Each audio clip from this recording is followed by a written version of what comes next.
The Greater Southwest Insurance Company office in Kingman, Arizona. The following is an account of expenses incurred during my investigation of the Red Rock matter. Expense account item 1, $1.70 for a telegram to Jake Kessler giving him my flight time. Item 2, $169 even, plane fare and incidentals, Hartford to New York to Las Vegas, Nevada. Early the next morning, then, Jake was there at the Vegas airport waiting for me. Tall, angular, well-tanned, wearing jeans, a denim shirt, high-heeled boots, and a broad-brimmed hat. Well, he looked like he should have been riding a range pony instead of a car. We headed east on 95 through Boulder City, then south toward Kingman, Arizona. All right, now, Johnny, now that we got the how-to-dos over with, I better tell you why I called you out here. Hey, you said something about a murder, Jake. We'll know for sure when we get down to Kingman. Now, back in 52, Johnny, a couple of boys named Ralph Garrett and Jerry Bisbee were doing quite a bit of prospecting around these parts. Gold? Gold, silver, copper, anything they could find. So how they ever joined up together, nobody could rightly understand it. Yeah, why do you say that? Well, Ralph was okay. Not much money, but a nice wife, home, family. But Jerry Bisbee, well, the town had been hoping he'd go somewhere else for years. Ah, I see. Anyhow, one day they set out to pound the rocks up near the town of Chloride over near Mount Tipton. A month or so later, though, Jerry Bisbee came back to Kingman alone. Oh? Folks asked him where Ralph Garrett was. He said Ralph had left him to go out and get a job in California. And left Bisbee with the rights to all their claims? Now, that wasn't even talked about. Not then. Yeah, well, go on, Jake. Anyhow, Ralph's wife claimed it was all a big lie, that Bisbee had taken Ralph out there in the desert and killed him. But why? Why did she think that? Claimed Ralph almost hadn't gone on that particular trip, that he'd gotten suspicious of Bisbee, that he was scared of him, and that Ralph wouldn't have just up and left her like that. Well, did she tell this to the police? Sure did. So they looked around all over the state, even notified the boys over in California, but nobody couldn't find a sign of Ralph. I see. So then she got a hold of some relative she has over in the state's attorney's office over in Phoenix.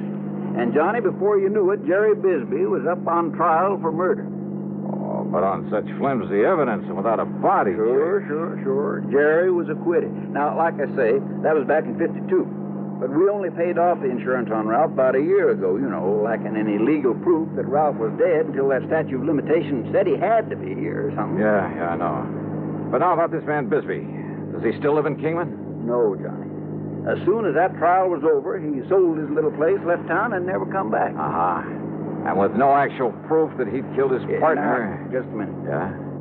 Didn't your Eastern papers carry anything about that big windstorm we had out here last week? Windstorm? Biggest one we've had in years. Must have blew 70, 80 mile an hour. Johnny. Oh, yeah, I guess I did read something about that. Sure you did. Yeah, I remember now. That wind uncovered the bones of a man who'd apparently become lost somewhere out here in this desert some years ago. Lost, huh? What do you mean? There's something the papers didn't say, Johnny.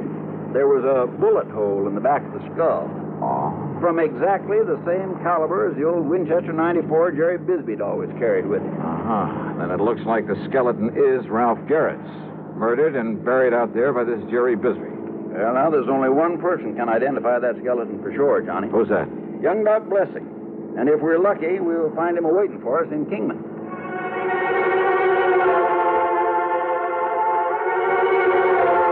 Well, that was all Jake had to say about the matter until we could talk to Dr. Blessing. When we got to Jake's office there in Kingman, we found a note in the door from Dr. Blessing asking us to wait for him. So we sat there and waited. And then he came here and... Rat the dang flies. Think out here in this nice, clean desert air, they wouldn't... There you are. Oh, I won't be able to hear out of this here for a week. Yeah, I thought you were trying to knock your head off there for a minute. I almost did. But you were saying that young Doc Blessing took over his father's practice out here. Yeah, a couple of years ago. And that included all the records his pa had always kept, complete records of every case he'd ever handled. Notes, prescriptions, x-rays, everything. Boxes, crates, cartons of them, Johnny. And that's what young Doc's looking into right now, all those old records. Why, Jake?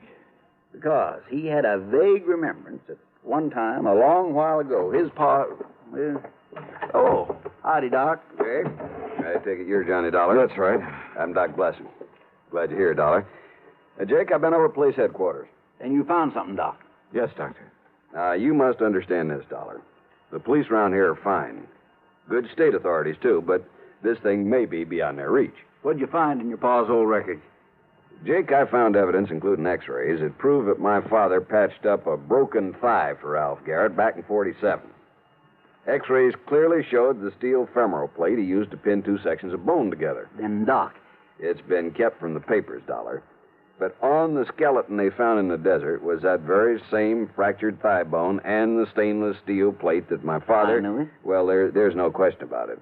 That skeleton is Ralph Garrett's. Well, And with that bullet hole from Jerry Bisbee's gun in the skull. Exactly. or a gun like Bisbee. Yeah, now, don't start kidding yourself, Johnny. Yeah, now, Dollar, there's... Yeah, okay, you got a point. It looks as though Bisbee murdered him, all right. Of course he did. Why else would he skip out after the trial? So what you've got to do, Johnny, is get out and find it. Bring him back to justice. That's all. That's all? Well, yes. Oh, sure.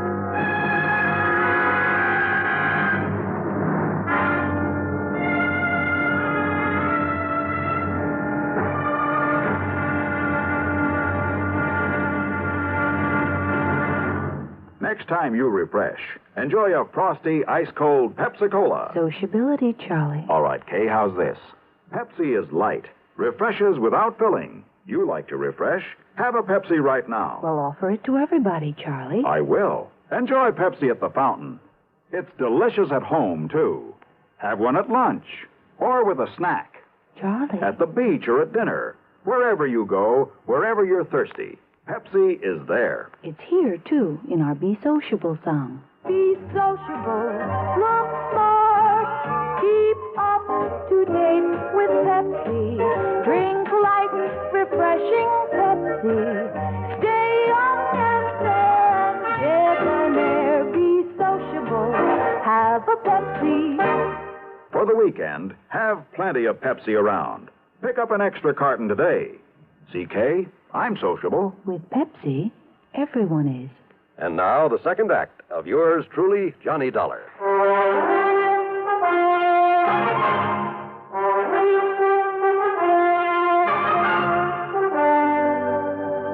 Now, Jake, you say that right after his trial, Bisbee left town. And no forwarding address, and I don't need to tell you nobody's seen hide nor hair of him since. Well, what happened to the rights to the mining claims?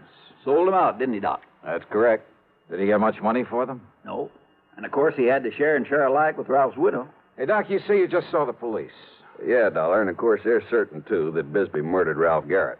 On the strength of the evidence I was able to provide for him. Uh-huh. Any idea how they plan to proceed? Yeah, I assume they've notified the state police and that they'll put out bulletins all over the country. All of which will take time, of course. Yeah, in other words, they have no idea whatsoever where Jerry Bisbee might be by now. Well, after all, Johnny, after all these years. Yeah. Bisbee may have gone anywhere after he left here, and since he alone had knowledge of his guilt at that time. Yeah. So all I have to do is perform a slight miracle and... Hey, wait, you say that he was a prospector while he was living here in Kingman. That's right. Well, what else did he do? Well, he kind of worked some of the mines now and then, enough to keep him in food and clothes and tobacco's all. And liquor, of course.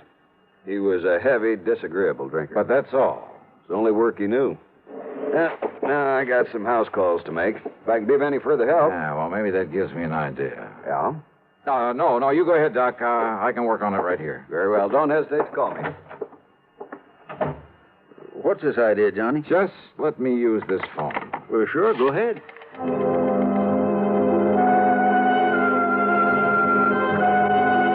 My first call was to the Bureau of Mines in Washington. I practically had to have them check me out with the FBI before they'd give me the information I wanted. But finally, in the course of running up a $27 phone bill, that's item 3 on the expense account.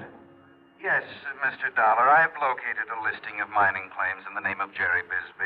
Then he's still prospecting. The list begins with 1944. All claims up to 1952 were in Arizona. Yeah. Would you like me to read them to you? No, thanks. What I'm interested in is recent claims, and I've got a suspicion they won't be in Arizona. Let me see now. Yes, you're quite right. Yeah? Within the past few years, he's apparently been doing some prospecting in the state of Nevada. Where? Well, in several rather widely separate... Well, of course, the office in Carson City could give you more up-to-date information than we have. Yeah, you're right. I'll call him. Thanks very much. Progress? Yeah, Jake. It looks like maybe we're getting somewhere. I knew you would, Johnny.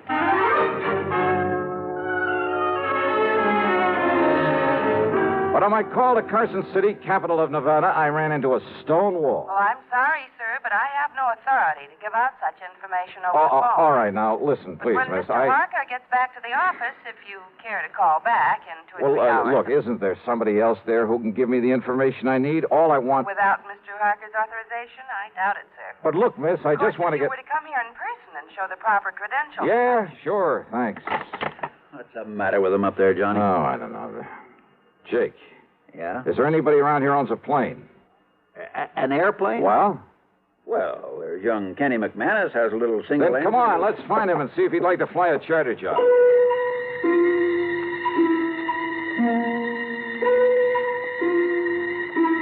Expense account item 4, $175 to Kenny McManus for the use of his plane and his service as pilot. Only I'm not so sure I would have chartered that particular plane if I'd taken time for a real good look at it before we started off. Yeah, with 2 passengers, a full load of gas, and my luggage, it was hardly... Well, let's face it. It was old and definitely underpowered for such a trip. We missed the tops of several mountains by only inches along the way. But somehow, shortly after noon, we landed in the Nevada capital. Item 5, $1 to one of the lads at the hangar for a ride into the local bureau representative. Mr. Harker was somewhat reticent until I mentioned one word. What was that, Mr. Dollar? Murder, Mr. Harker. I want this man Bisbee for murder. I see. And I'm certain I can be of help to you. And now, thanks to Mr. Harker's cooperation, I finally really got on Jerry Bisbee's trail. Item 6, $50, deposit on a rental car, and I headed due east. I headed for the lively old ghost town of Virginia City. I didn't know I was also heading into one of the most dangerous situations in my whole career.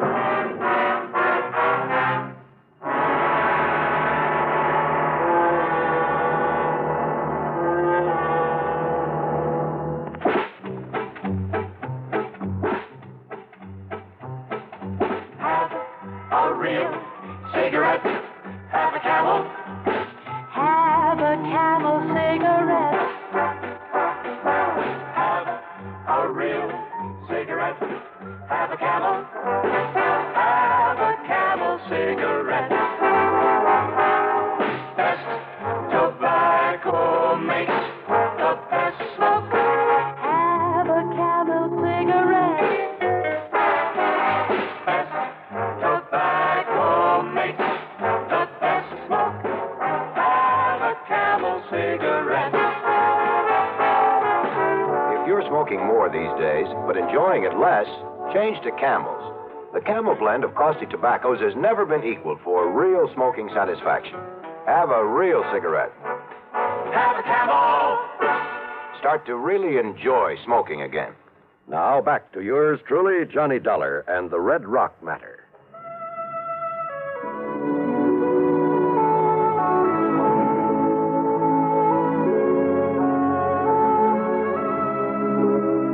Virginia City is fabulous. A monument to the rip-roaring days of the Comstock Lode. When all too often a man's life depended on how fast he could draw or how well he could defend a hunk of barren ground that he chipped away at in the hope it would give up millions of dollars worth of gold-bearing quartz or the heavy blue mud so rich in silver ore.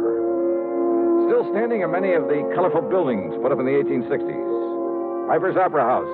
You picked up your key at the Bucket of Blood Saloon. There was the office of the Territorial Enterprise that carried editorials by Mark Twain. The famous Crystal Bar. The gambling halls where debts were paid in dust and nuggets. Famous names, too. O'Reilly and McLaughlin, Comstock and Gould, McKay and Mills, Fair, Flood, and O'Brien. Yeah, the Bonanza Kings.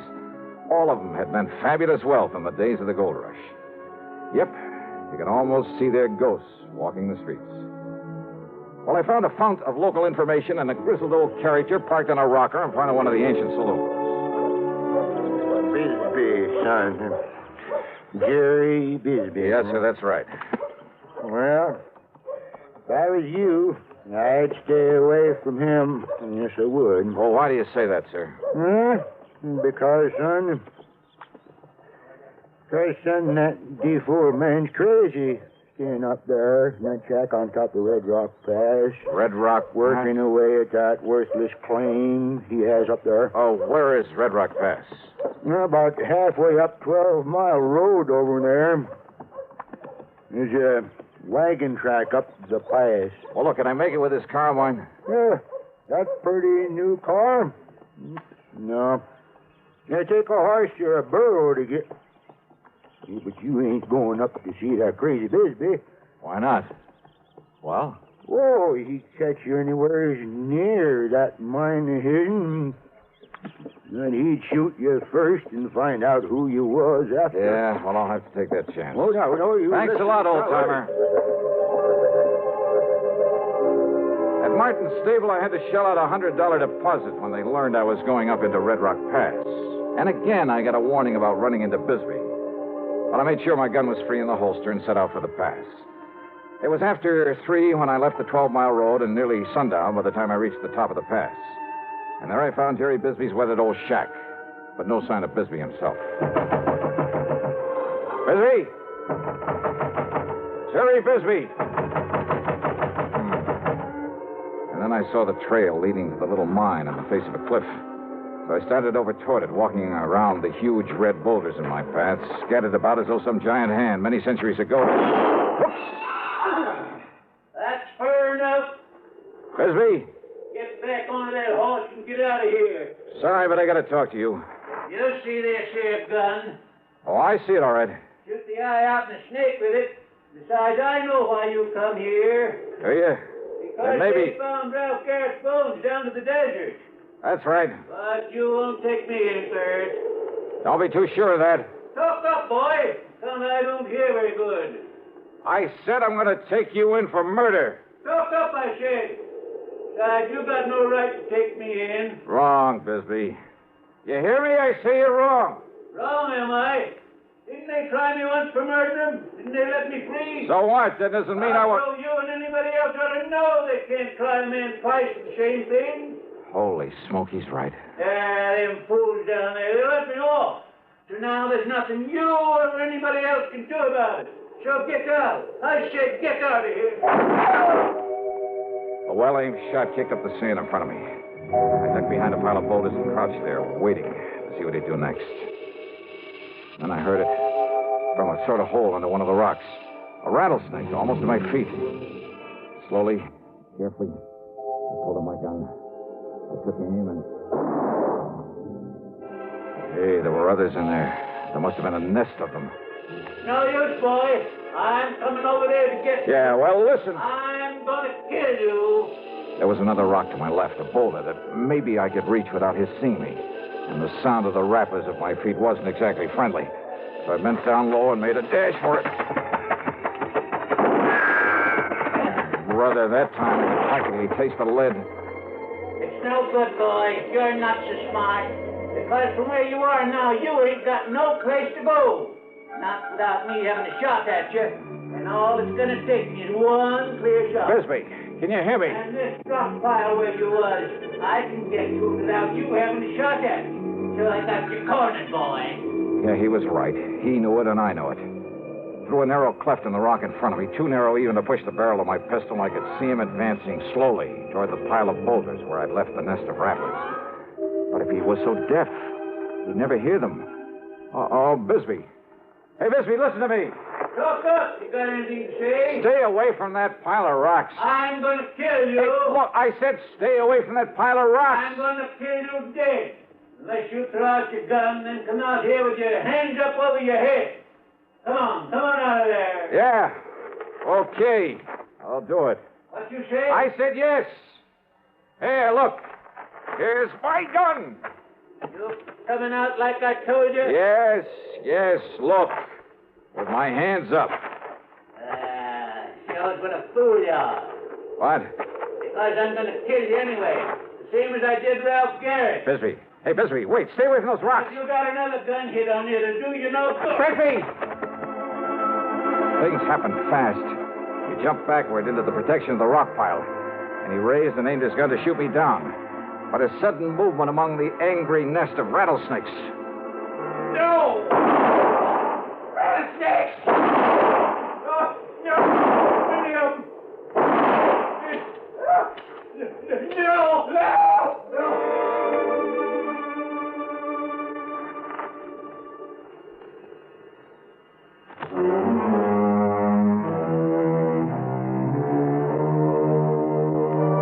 By the time I got over to him and hauled him out of that pit of death, half a dozen of the deadly rattlers must have struck him.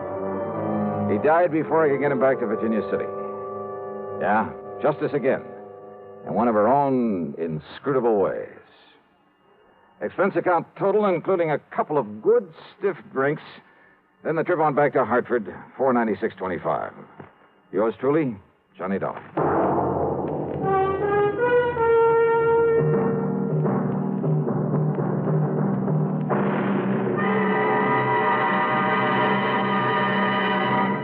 Hi, this is Dennis James. Say, remember way back when this melody was popular?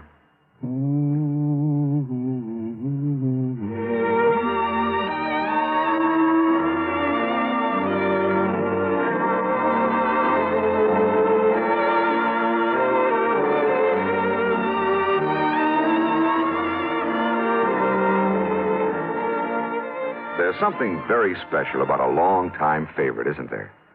Well, folks feel the same way about one of Kellogg's favorites, Kellogg's All-Bran. Going on 41 years now, it's been America's most popular good food way to fight irregularity from lack of bulk. Because it's whole bran, Kellogg's All-Bran gentles away irregularity safely and reliably. And because it's deep toasted for extra crispness, it never gets mushy in milk. There's only one All-Bran, Kellogg's All-Bran. That's ALL-BRAN. Kellogg's All-Bran. Now, here's our star to tell you about next week's story. Well, next week, the canned canary matter. You heard it right. And I promise you that title is a real fooler. Join us, won't you? Yours truly, Johnny Dollar.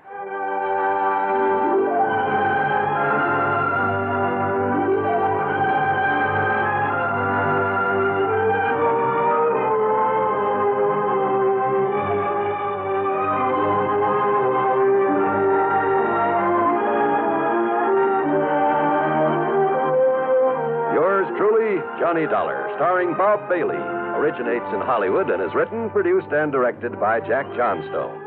Heard in our cast were Virginia Gregg, Arlie Bear, Harry Bartell, Vic Perrin, John Daner, Will Wright, Tom Hanley, and Bill James.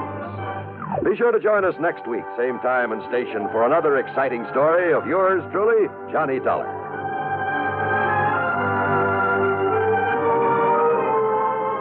This is John Wall speaking. Suspense follows on the CBS Radio Network. You know, Dooley, I've been reading up on hypnosis. Come here and let me try it on you. I am an officer of the law and don't approve of making a man divulge his secrets.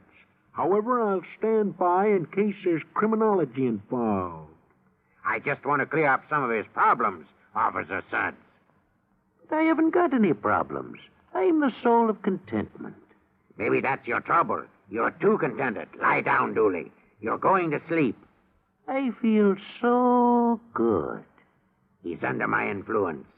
Now, little tyke, get up. Go straight to the beer of your choice. Astounding. He's heading for Utica Club.